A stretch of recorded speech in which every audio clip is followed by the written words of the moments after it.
If you start the day with the best of intentions, knowing exactly what you'd like to get done that day, but then find yourself procrastinating and not getting on with it, before beating yourself up and feeling guilty about what didn't get done, then stick around as I'm going to be sharing 5 reasons why that happens and exactly what you can do to stop it happening.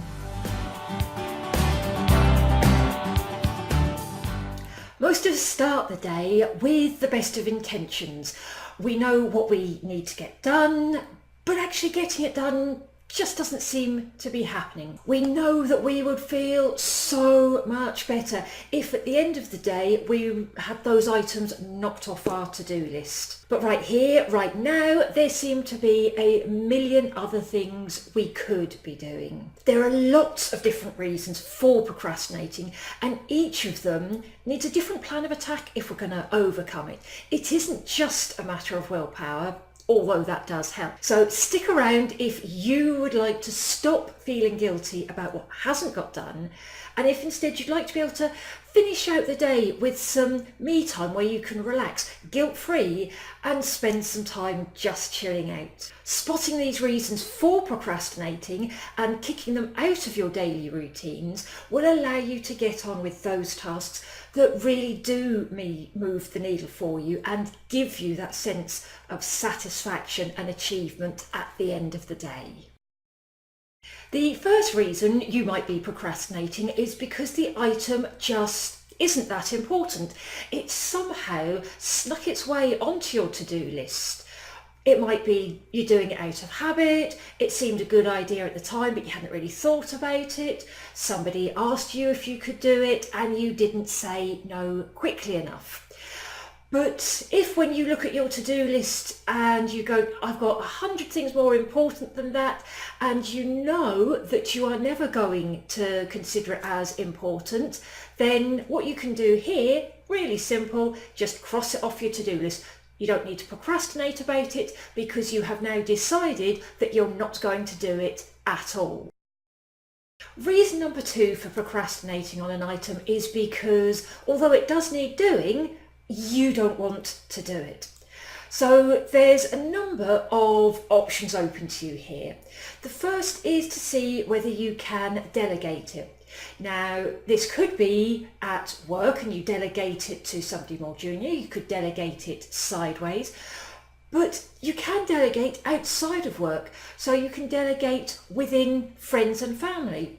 Delegate it sideways to your partner, delegate it down to the kids. You can also look for paid delegation. So you might delegate your cleaning to a cleaner, your gardening to a gardener, your bookkeeping to a bookkeeper. Just because it's a task that you don't like doing doesn't mean to say it's a task that nobody else likes doing.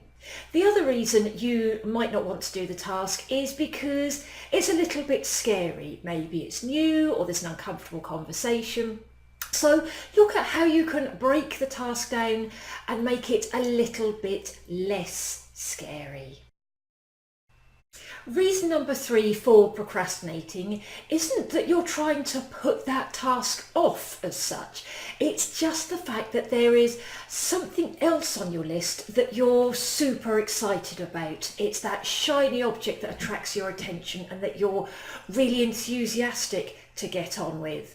So it's not that you're avoiding the procrastination task, it's just there's something that's pulling you away from it. So let's use that to your advantage and look at how you can pair the 2 tasks up and tell yourself that you can only work on that shiny object if you have done some work on the task that you might otherwise be tempted to procrastinate on. So you might set it in terms of time. Right, I have to do half an hour on the procrastination task before I'm allowed some time on the shiny object task. I tend not to recommend that too much because sometimes you can end up just treading water for that half hour, waiting till you're allowed to get on with the shiny object task. I find it more effective though to set a milestone where you need to have achieved a certain amount of the procrastination task before you're allowed to work on the shiny object task. That way it keeps you really focused on the procrastination task and encourages you to hit that milestone in as little time as possible, making you super productive on it and getting you to that shiny object. So for example, it might be that you have to have written 500 words on your blog post before you can do the shiny object task, or you need to have reconciled your bank statement before you're allowed to work on the shiny object task. So the key here is to set an achievable milestone that's a big enough chunk of that procrastination task that you feel like you're making progress, but not so big that you're tempted to skip over it in favour of that shiny object task. The next reason for procrastinating is that the task isn't urgent, at least not yet. And I'm sure we've all had those occasions where we have kept saying tomorrow, and then having to pull it out of the bag at the last minute, where A, it's really stressful, B, you end up having to drop other stuff, and C, you probably don't do your best work. So look at how you can give it a sense of urgency in the here and now.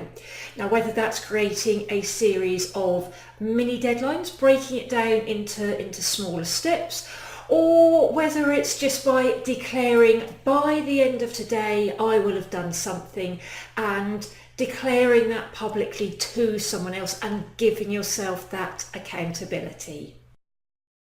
Reason 6 for procrastinating is that the task is just too big and too overwhelming.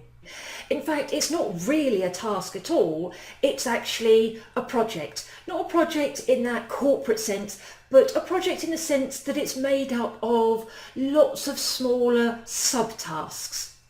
And when we see something like that on our to-do lists, we kind of go, oh, I haven't got time to do that now. And you haven't got time to do all of those subtasks right now. And you procrastinate on it saying, well, I'll come back to it when I have got enough time to do all of it. But the very nature of this task, this project, is that you are never going to have enough time to do it all in one go. But also, even if you do have a good chunk of time, because it's so big, so overwhelming, there's that feeling of, I don't know where to start, and then you don't start at all because you look for something else on your to-do list that would be quicker and easier to get on with. So the solution here isn't to try and tackle it all at once. Instead, you need to look at how you can break that overall project down into genuine tasks that are small enough that they do feel achievable, that don't overwhelm you and encourage you to procrastinate.